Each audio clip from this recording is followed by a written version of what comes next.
은혜 받으실 하나님 말씀은 요한복음 17장 3절입니다. 한번 따라하십니다. 하나님은 존귀하시다. 하나님은 존귀하시다. 한 번 더요. 하나님은 존귀하시다. 하나님은 존귀하시다. 하나님만이 존귀하십니다. 인생은 돈이 아무리 많아도 존귀하지 않습니다. 존귀할 수 없습니다. 아침에 버스 타고 오는데요. 무슨 그 버스에 있는 그 화면에 보니까 여자분이 여기 주름이 짜글짜글하게 생겼다고 해가지고 막 인상이 우그러졌어. 그러니까 화장품을 갖다 확 버리니까 짜글짜글하게 펴졌대나? 인생은 존귀한 게 없어요. 오직 하나님만 존귀하세요. 하나님만 유일하세요.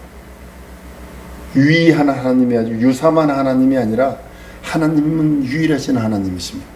하나님은 영원하신 하나님이시며 하나님은 무소부재하신 하나님이시며 하나님은 전지전능하신 하나님이시며 그 하나님이 거룩하세요. 그래서 우리 보고 그러세요. 한번 따라하십시다. 거룩하라. 거룩하라. 우리에게 명령하는 이유가 뭔지 아세요? 오늘 본문 말씀처럼요.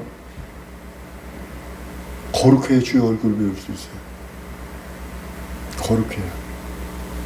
모든 만물을 살게 하시는 생명의 근원이신 우리 예수님께서, 우리 하나님께서 품속에 계신 독생하신 아들을 보여주신 이유가 있습니다. 그 계획과 그 뜻은 영원전 하나님의 계획이며 하나님의 뜻이며 아들이 아버지 앞에 복종하시는, 순종하시는 그 뜻이 이루어지는 것이 지금 성경의 말씀이요, 지금 우리의 삶 속에서 이루어져 가고 있는 것입니다. 요한복음 3장 17절에 보면 이렇게 말씀을 합니다. 하나님이 그 아들을 세상에 보내신 것은 세상을 심판하려 하심이 아니요 저로 말미암아 세상이 구원을 받게 하려 하심이라 그랬어요. 여기 3장 17절 우리가 자세히 들여다봐야 할 게 뭐냐면 세상을 심판하려 하심이 아니라 구원이라는, 이렇게 말씀해요. 구원이라고 말씀을 합니다. 쉽게 말하면 세상은 심판받기로 작정이 됐고 심판받기로 확정이 됐고 저주받기로 완전히 형벌받기로 완전히 결정됐다는 뜻입니다.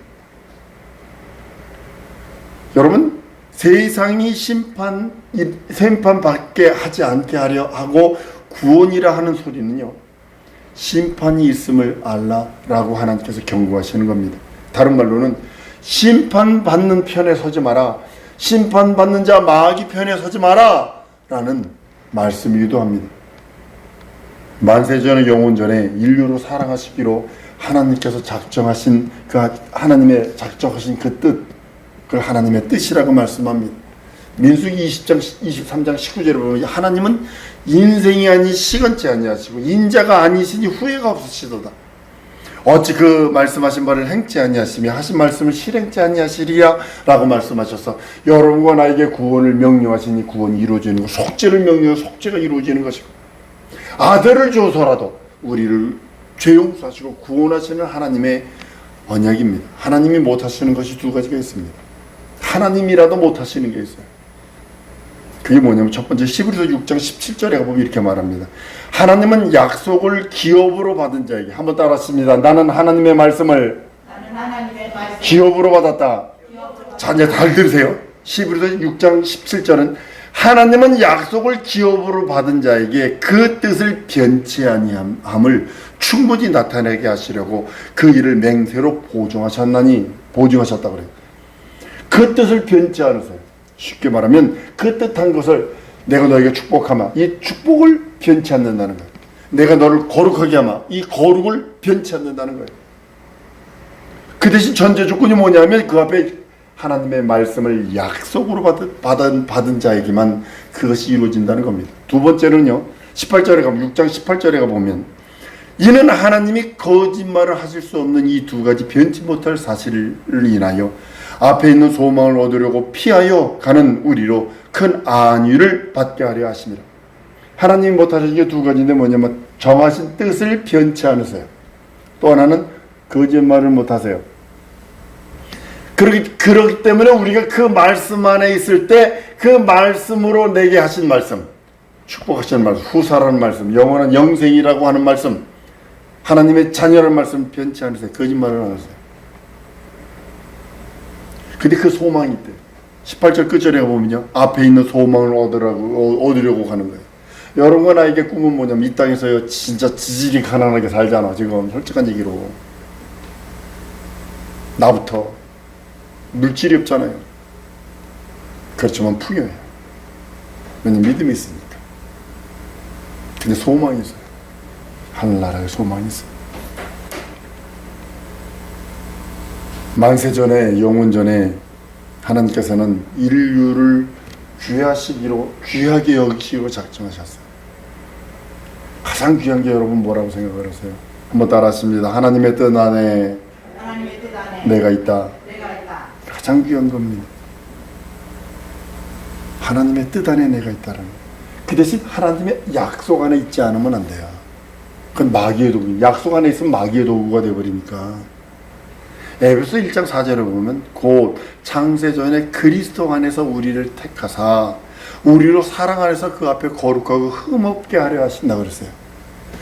창세전, 영원전에 하나님의 계획을 보면요, 왜 하나님의 형상의 모양을 따라 우리를 지었을까? 이건 영원전에 하나님의 계획이 있었기 때문에 그러는 거예요.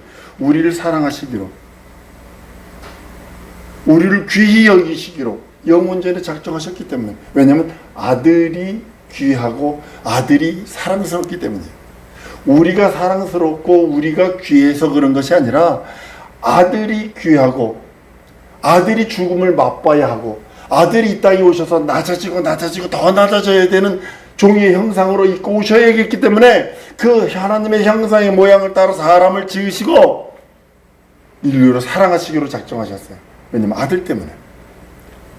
인류를 귀히 여기시기로 작정하셨어요. 아들 때문에. 한번 따라합니다. 우리는 그의 것이다. 우리는 그의 것이다. 하나님의 형상의 모양으로 지음받은 이유가 여기 있는 것입니다. 하나님께서 우리를 창세 전에, 영원 전에 그리스도 안에서만 택하셨어요. 이것이 하늘에서 세운 뜻이에요. 이것이 땅에서도 이루어져야 할 하나님의 뜻입니다. 이를 위해서, 하늘과 땅에서 이루어져야 할 뜻을 위해서요, 하나님께서는 보혜사 성령을 우리 심령에 부어주시며, 육체는 원숭이와 DNA가 99.76%가 같다고 돼지와 98%가 그 DNA가 같다는 우리에게 내 육체의 성령을 부어주시는 것이 내 영혼에 있는, 내 영혼을 성전 삼아서 내 안에 오셔서 하늘과 땅에서 이루어져야 할 그 뜻을 위해서 성령을 보내주시고, 더군다나 천군 천사도 은사 따라서, 역량 따라서 부어주십니다. 하나님의 자녀가 되는 권세를 가진 모든 자가 하늘의 권세를 사용할 수 있도록 하나님께서는 우리들에게 왕의 권세를 주시고 권능들을 부여하셨다라고 성경은 말씀을 합니다. 여러분, 교회를 세우신 그 뜻을 알아야 합니다. 교회를 세우신 그 뜻은 하늘에서 이루어진 그 뜻을 땅에서도 이루어지게 하시기 위해서, 그것을 알게 하고 그걸 선포하기 위해서 하나님께서는 교회를 세우시는 겁니다. 여러분들, 이 목사가 이렇게 몇 명 안 되는데도 아주 담대하고 아주 소리 질러가면서 기도하는, 말씀 전하고 기도하고 찬양하는 이유가 여러분 뭐라고 생각을 하세요? 난 빽이 있거든. 예수라고 하는 빽이 있거든. 성경을 창세기서부터 계시록까지 바라보는 성경 구절이 있어요. 어떤 목사님은 요한복음 3장 16절을 갖다 놓고, 어떤 목사님은 요한일서 3장 8절을 갖다 대고 막 그 여러 가지 성경을 갖다 대지만, 저는 마태복음 16장 16절입니다. 주는 그리스도 살아계신 하나님의 아들입니다를 성경 보는 눈으로 삼아버렸어요. 성경 보는 현미경으로 삼아버렸어요. 성경 보는 그 모든 기초로 삼아버렸어요. 근본으로 삼아버렸어요. 난 사람이 보이는 것이 아니라 예수만이 보이거든요. 제리미한테 얼마 전에 한인 EM 영어로만 설교하는 목사인데 한국말로도 설교하라고 그래서 한다고 그래서 기도를 부탁을 하더라고요. 그래서 내가 썼어요. 글을 쓴 것이 뭐냐면, 넌 예수 앞에 서 있다. 예수 앞에서 예수를 인하여 예수와 함께 설교를 해라. 예수 앞에서 찬양만 해라. 예수 앞에서 그만 높여라. 예수 앞에서 그만 자랑해라. 예수 앞에서 그만 경배해라. 이 자리에 예수님이 와 계시고 천군 천사가 함께 와 있으면 전 세계의 민족, 전 세계의 부족 대표가 한 명씩 앉았다라고 인정하고 설교해라. 그들이 아멘 못한다면 네 설교는 가짜다. 68년도에 빌리그레엄 목사가 설교한 건 딱 들어보면 지금도요 아멘할 수 있고 콧날이 찡해집니다. 왜 그럴까요? 진리를 말하니까. 많은 한국 목사들 아프리카 가서 저 동남아시아 가서 한인교회에서 설교를 했을지 몰라도 현지인들의 영향을 미치지 못해. 현지인들이 아멘을 못해요. 미국 교회 가가지고 유일하게 한 명 내가 설교했을 적에 아멘하는 사람 봤어요. 조영규 목사. 조영규 목사가 크리스탈 처치에서 설교했을 적에 성도들이 아멘 하더라고요. 그 말씀을 들어봤을 때 복음을 말하니까 아멘하는 거예요. 제가 설교를 미련 곰퉁이 같이 설교를 3개 이상 놓고 하는 이유가 여러분 뭐라고 생각을 하세요? 전 제 설교를 듣습니다. 내 설교를 10년 후에도 들었을 때 내가 아멘 못한다 그러면 가짜예요. 몇몇 사람들 위로하기 위한 설교라면 그건 가짜예요. 어느 지역 한 지역 사람들만 아멘할 수 있고 어느 한 부류의 사람들만 아멘할 수 있다라면 그건 복음 아니에요. 사성도 여러분 전도가 여러분 뭐라고 생각을 하세요? 뜻이 하늘에서 이룬 것처럼 땅에서 이루어지기 원합니다. 고백하며 전하는 것이 선교거든요. 전도고 선교거든요. 이 사실은요, 내가 죽어도 내 후손들이 예수는 내 구세주요 내 하나님이요 내 주님입니다를 가르쳐야 되고 그걸 고백하게 해야 되고 우리 예수님 오실 때까지 사람들이 말할 수 있는 유일한 말은 예수는 내 구세주 내 하나님 내 주님이시다. 이것을 하기 위해서 전도하고 선교하는 겁니다. 우리 선교하고 제레미가 방글라데시에 있을 때 5가지 손가락을 5가지를 피게 해서 가르치는 게 있어요. 예수님은 그러면 이제 예수님은 한번 따면 예수님은 나처럼 이렇게 해봐요. 이렇게 예수님은 하나님이시다. 예수님은 동정녀 탄생하셨다. 예수님은 순환 받으셨다. 순환 그러면 그 순환 속에 가난이 있고 매맞음이 있고 죽음이 있어요. 한 번 더 따랐으면 예수님은 부활 승천하셨다. 예수님은 다시 오신다. 요 5가지를 가리키는 거예요. 전도가 다른 게 아니고 요 5가지예요. 예수는 하나님이시다. 예수는 동정녀 탄생하셨다. 이는 사람이란 뜻이거든요. 참 사람이란 뜻이거든요. 여인의 후손이라는 소리거든요. 예수는 순환 받으셨다. 나 대신 순환 받으셨다. 나 대신 가난하시고 나 대신 매맞으시고 나 대신 죽으셨다. 예수는 죽음을 맛보러 오셨는데 그 죽음을 맛보는 길에 그 죽음이 나에게는 죄가 사해지는 것이요 저주가 사해지는 것이요 사망이 무너지는 것이요 공곳의 마귀 손에서 해방되는 그 해방, 그 순환, 예수가 순환당하셨다. 예수는 죽기만 해서 끝난 것이 아니라 예수는 부활 승천하셨다. 예수는 다시 오셔서 나 데리러 오신다. 이게 복음이거든요. 이게 전도의 사실을 말하는 거거든요. 여러분, 교육은요, 이것을 알게 하는 거예요. 예수가 하나님이시다. 예수는 동정녀 탄생하셨다. 사람이시다. 참 사람이시다. 영원 전부터 영원까지 참 사람은 예수뿐이 없다. 예수는 순환당하셨습니다. 인류를 위해서, 나를 위해서 가난하시고 매맞으시고 죽고 예수께서 피 흘리셨다. 예수께서 부활하시고 승천하셔서 다시 오신다. 이것을 교육하는 거예요. 양육하는 것은요, 양육한다 그런데 이 5가지를 기초에다 놓고 삶이 그것 위에서 이루어지게 만드는 거예요. 그 양육이에요. 양육을 많은 사람들이 다르게 생각을 합니다. 자기 제자 삼으려고 그러니까 실패하는 거예요. 예수의 제자가 되어야 되고 하나님의 자녀를 만들어서 진정으로 예수가 하나님이시며 동정에서 탄생하시며 예수 순환 받으시며 부활 승천하시고 다시 오심을 철두철미하게 가르쳐서 그것을 기초로 해서 삶을 살도록 양육해야 됩니다. 난 우리 사랑하는 성도들이 주 앞에 이를 때까지 예수 이름을 존귀히 드러내기를 원해요. 왜냐하면 우리들이 하나님으로부터 존귀한 자라 칭함을 받았거든요. 존귀한 자로 하나님이 우리를 여겨주시거든요. 말라기에 보면 우리를 너무 어쩔 줄 몰라서 즐거워하며 행복해 하신다고 그랬어요. 그리고 우리가 하나님의 사랑받은 자이거든요.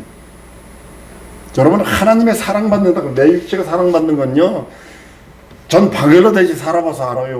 먹었다 똑같아요. 누가 선교사 왔다고 LA 갔더니요, 1인당 500불짜리 50만, 60만 원대 1인당 60만 원짜리 식사를 초대를 해가지고 거기 돌아가는 탑이 있어요. 여기도 있더만요. LA 가면 그 탑이 있어요. 돌아가는 레스토랑이 있어요. 거기 들어가가지고 선교사가 왔다고 해서 그걸 해주더라고요. 근데 먹었는데요, 고기도 요만큼, 모두 와인도 따라주는데 내가 술을 먹나? 술도 안 먹고 이러니까 죄송합니다. 그분한테 아유 감사합니다. 잘 먹었습니다. 하고 집에 가서 라면 끓여 먹었어. 배고파가지고. 먹었다 똑같습니다. 방글라데시에서 하루에 한 끼, 3일에 2끼를 먹나? 여러분들 하루에 5끼 먹나? 보통 우리 한국 사람 5끼씩 먹습니다. 아침, 점심, 저녁 먹지. 아침, 점심 사이에 참 먹지. 제누리 먹지. 점심, 저녁 사이에. 그 다음에 6끼도 먹어요. 나 누구라고 얘기하는 거 절대로 아닌데, 저녁 먹고 나서 또 아이스크림 먹어야지? 그리고 아이스크림 먹는다고요. 우리는 보통 5, 6끼씩 먹어요. 근데 먹었다 똑같잖아요. 입었다 똑같잖아요. 전 코스타리카 갔는데, 니카라과에 사역하는데, 농구집에 갔더니요, 빨랫줄을 뭘로 달아놨냐? 빨랫줄을 가시 이렇게 달린 양철로 된 그 철망으로 해놨더라고요. 철망으로 이렇게 해놓으면 뭐냐면 빨래찌개가 필요 없잖아. 그 철망에 걸리니까 안 날아가니까. 근데 옷을 가만히 보니까요, 이 어깨가 하도 이게 뭐가 달아가지고 날실과 북실이 돼가지고 이 운물적자가 돼가지고 이게 보이더라고요. 아직 털들이 다 없어져 그 기본적인 실만 보이더라고요. 그래가지고 거기서 일하는 그 사업하는 집사한테 묻지 말고 따지지 말고 옷 남는 거 5박스 내놔 그랬더니 5박스를 막 이거만한 5박스를 주더라고요. 나 그거 받고서 얼마나 고민했는지 모르겠어요. 입었다 똑같아요. 먹었다 똑같합니다. 잔다 똑같으면 흙 위에도 전 잡았습니다. 긴대가 올라가지고 얼마나 가렵고 이가 올라가지고 전 식구가 다 머리 가려. 근데요, 하나님 내 육체를 사랑하시는 것이 아니라, 한번 따라합니다. 내 영혼을 사랑하신다. 내 영혼을 사랑하신다. 여러분 스스로도 여러분의 영혼을 사랑하지 않으면 절망입니다. 그 누구도 여러분 사랑해 주지 않습니다. 기껏해 육체 뭐 발라주고 먹어주는 거 외에는 없어요. 자기 영혼을 위해서 자기가 사랑하지 않잖아요. 죄송합니다. 절망입니다. 진짜. 마지막 날에 절망입니다. 피할 길이 없습니다. 요한복음 14장 21절이 이렇게 말씀합니다. 나의 계명을 가지고 지키는 자라야 나를 사랑하는 자니, 나를 사랑하는 자는 내 아버지의 사랑을 받을 것이요 나도 그를 사랑하여 그에게 나를 나타내리라 그랬어요. 나타내신대요. 인정해야 돼요. 자기 영혼이 있음을, 예수 이름이 자기 영혼의 주인임을, 하나님임을, 구세주임을 인정해야 돼요. 먼저 인정하는 겁니다. 그는 믿고 의지하는 겁니다. 그리고 입으로 시인하는 겁니다. 세상 앞에서, 공중권세자인 세상 임금 앞에서, 다른 말로 마귀 앞에서 담대할 수 있잖아요. 나는 하나님의 자녀다. 예수는 내 구세주고 예수는 내 하나님이고 내 주님이셔. 네가 아무리 흔들어댄다 할지라도 예수는 내 구세주, 내 하나님, 내 주님이시다 고백할 수 있어요. 현실과 상황 앞에서도 당당한 이유가 여러분 뭐라고 생각하세요? 욥처럼 내 믿음을 한번 따라하면 내 믿음을 변백하리라. 욥이 이랬거든. 다 날라갔어요. 건강 날라갔지, 아내 날라갔지, 자식 날라갔지, 친구들까지 날라갔지, 재물들 다 날라갔지. 몸에 악창이 나가지고 벽돌로 득득 긁고 있었어요. 근데도 그가 고백한 것은 내 믿음을 주께 변백하리라. 내 현실과 상황과 처지가 원수가 흔들어댄다 할지라도 당당해야 할 이유는 예수는 내 구세주여, 내 하나님이여, 내 주님이시기에 난 내 믿음을, 내게 주신 그 믿음을 하나님 앞에 변백할 거야 라고 하며 당당하게 예수 이름 부르는 것입니다. 누구에게든지 누구든지 예수는 내 구세주, 내 하나님, 내 주님임을 고백할 수 있도록 만들어야 된다는 것. 알게 하고 말하게 하고 전할 수 있어야 합니다. 나는 우리 사랑 성도에 보여주는 삶을 살기를 원해요. 얼마나 요즘에 전라도 갔다 오는 광주나 이 전라도 갔다 오는 휴게소에 명절 때 되면 사람들이 거기 청소부 아줌마들이 논한다고 표현하죠. 아주 봉을 잡는디야. 쓰레기통에 굴비 버렸지, 참기름 버렸지, 고춧가루 버렸지, 시댁에서 준 음식들 다 버린다는 거야, 며느리들이. 시어머니가 싫어서. 이건 아무것도 아니에요. 시어머니가 싫으니까 시어머니가 그 시어머니의 그 믿음을 존중하고 사랑하는 것이 아니라 네가 예수 믿냐? 난 절에 간다. 수두룩 빼고 합니다. 한번 따르면 내 믿음을 보여주리라. 강제로 보여주는 것이 아니라. 스데반 집 써보세요. 친구의 성경을 꿰고 있었어요. 빌립 집 써보세요. 하나님의 음성을 듣고 광야로 갑니다. 에디오피아 간다게 국고를 맡은 큰 권세를 가지고 있는 내시를 만납니다. 그리고 성경을 베풉니다. 말씀을 베풉니다. 그 말씀을 베풀고 그 말씀 따라 예수 그리스도의 그 모든 것을 은혜를 받습니다. 내시가 에디오피아에 교회가 세워집니다. 물론 지금 에디오피아에 간 교회를 보면요, 토착하고 섞여가지고 이상하게 됐습니다만 보여주는 삶을 살아야 돼요. 저 사람들 누가 그러더라고요. 우리 이 목사하고 같이 이제 시장을 가는데 왜 저 사람들은 늘 붙어 다녀? 지겹지도 않아. 부부가 붙어 다니니까 지겹지도 않아 이런다는 거예요. 그러더라고요. 그래, 너희들은 지겨울지 몰라도 나는 떨어지면 못 살겠다. 여러분들 진짜 부탁합니다. 진정으로 여러분의 믿음을 보여주세요. 먼저 하나님께, 그리고 내 삶을 통해서. 이 시간에 우리 기도하십시다. 하나님의 존귀, 그 존귀를 받은 자, 하나님의 사랑을 받은 자, 하나님 하늘에서 이루신 뜻이 땅에서 이루어지기 원합니다. 내가 내 영혼을 위해서 했습니다. 이제 내가 내 영혼을 위해서 헌신하고 봉사하고 충성하고 내가 내 영혼을 위해서 주의를 하기를 원합니다. 내가 내 영혼을 위해서 하나님 그리스도의 삶을 살기 원하는 성령과 말씀과 진리로 도와주옵소서. 다 같이 통성으로 기도하십니다.